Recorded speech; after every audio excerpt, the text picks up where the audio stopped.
الحمدللہ رب العالمین والعاقبۃ للمتقین والصلاة والسلام علی رسولہ الکریم اما بعد فاعوذ باللہ السمیع العلیم من الشیطان الرجیم قال اللہ سبحانہ وتعالی فی القرآن المجید ان جاءکم فاسق بنبأ فتبینوا وقال اللہ تعالی فی مقام آخر اِنَّا نَحْنُ نَزَّلْنَا الذِّكْرَ وَإِنَّا لَهُ لَحَافِظُونَ۔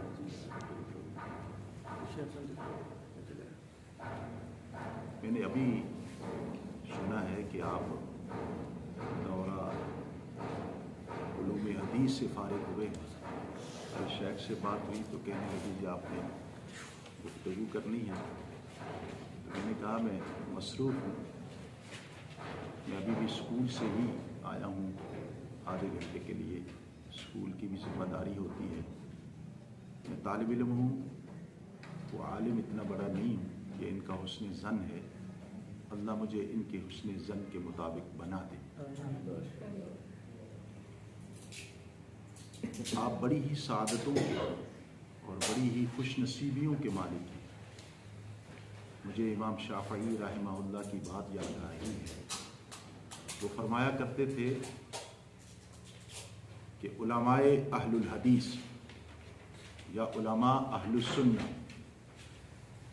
جو حدیث کا علم یا سنت کا علم سیکھتے ہیں اور پھر اس کو آگے سکھاتے ہیں، ان کی حیثیت ان صحابہ کرام جیسی ہے جو رسول اللہ صلی اللہ علیہ وسلم سے حدیث کو سیکھ کر آگے سکھاتے تھے۔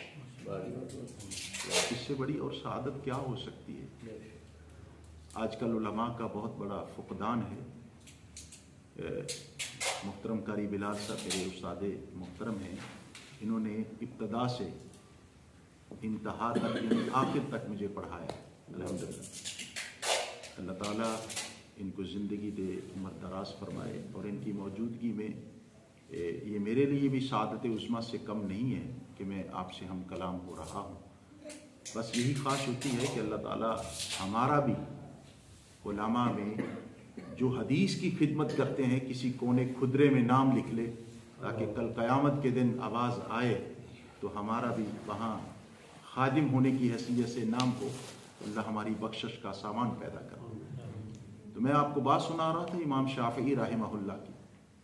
حضرات، اس میں کوئی شک نہیں ہے کہ یہ جو امام شافعی نے کہا ہے کہ حدیث کا علم یا سنت کا علم سیکھنا پھر اس کو آگے سکھانا، ان لوگوں کی حیثیت ایسی ہی ہے جیسے صحابہ کرام نے دین کو سیکھا پھر آگے سکھا دیا۔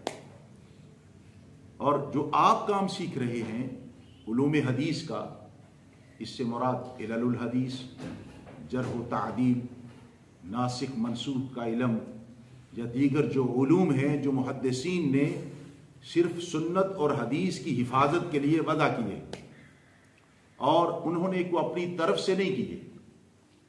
جب بھی محدث کا نام آئے، محدث کہتے ہیں، امام نسائی رحمہ اللہ نے اپنی نسائی کتاب کے شروع میں اصطلاحات بیان کی ہیں، محدث کس کو کہتے ہیں، حافظ کس کو کہتے ہیں، اور اسی طرح کی اصطلاحات امام نسائی رحمہ اللہ نے بیان کی ہیں۔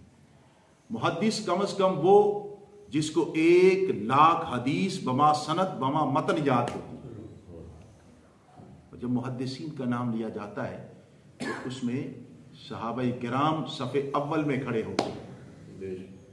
محدثین وہ ہیں، اور جو آپ نے کام کیا ہے، جس کام کو آپ نے یہاں رہ کے حاصل کیا ہے، وہ وہی کام ہے جو سیدنا ابو بکر صدیق رضی اللہ تعالی عنہ نے جرح و تعدیل کے حوالے سے کیا تھا۔ وہ آپ نے علماء سے سنا ہے کہ دادی کے حصے کی بات آئی، کسی نے کہا جی میرا پوتا اور میری پوتی، پوتا یا پوتی فوت ہو گئی ہے تو اس نے وراثت چھوڑی ہے، میں دادی زندہ ہوں، مجھے کیا ملے گا؟ تو کہنے لگے مجھے تو پتہ نہیں، کسی سے پوچھ لیتے ہیں، یہ الگ مسئلہ ہے پتہ تھا یا نہیں تھا۔